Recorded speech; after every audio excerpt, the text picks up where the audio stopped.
ধরুন হামজা চৌধুরী মাঝখান থেকে বল পাস দিয়েছেন অ্যাডাম আব্বাসকে। সেই অ্যাডাম আব্বাস একজনকে কাটালেন, দুইজনকে কাটালেন, কাটানোর পরে বলটি গিয়ে পাস করলেন জায়ান হাকিমের কাছে।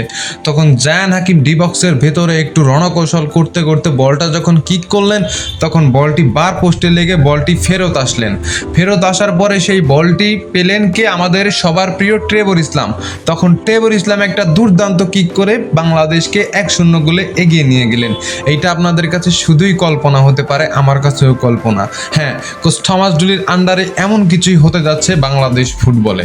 সব কিছু ঠিকঠাক থাকলেই কবে নাগাদ বাংলাদেশে আসবে এইসব বিষয় নিয়ে আজকে আলোচনা করতে আসছি। তাই ভিডিওতে যারা প্লে করেছেন সবাইকে ধন্যবাদ জানাচ্ছি। আর হ্যাঁ, চ্যানেলে যারা নতুন অবশ্যই লাইকটা দিয়ে দিবেন এবং সাবস্ক্রাইব করবেন। পাশে থাকা বেল আইকনটি অন করে দিবেন যাতে করে আমাদের চ্যানেল থেকে কোনো ভিডিও আপলোড হলে সঙ্গে সঙ্গে আপনার কাছে নোটিফিকেশন চলে যায়। বাংলাদেশ ফুটবলের সোনালি দিন আর বেশি দেরি নয়, খুব তাড়াতাড়ি বাংলাদেশ ফুটবলের সোনালি দিন আসতে যাচ্ছে।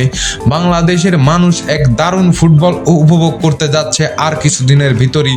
হয়তোবা সব কিছু ঠিকঠাক থাকলে সেপ্টেম্বর উইন্ডোতেই বাংলাদেশের মানুষ এক আবেগী ঘন মুহূর্তের সাক্ষী হতে যাচ্ছে। বিশেষ করে বাংলাদেশের সেপ্টেম্বর উইন্ডোতে যে খেলাগুলো রয়েছে সেই খেলাগুলোতে কিন্তু থাকছেন জায়ান হাকিম, ট্রেভর ইসলাম এবং অ্যাডাম আব্বাস। তাদের মতো ফুটবলার যারা বাংলাদেশে এসে প্রতিনিধিত্ব করবে, তারা যদি বাংলাদেশে আসে তাহলে বাংলাদেশের ফুটবলে অনেক উন্নতি করবে।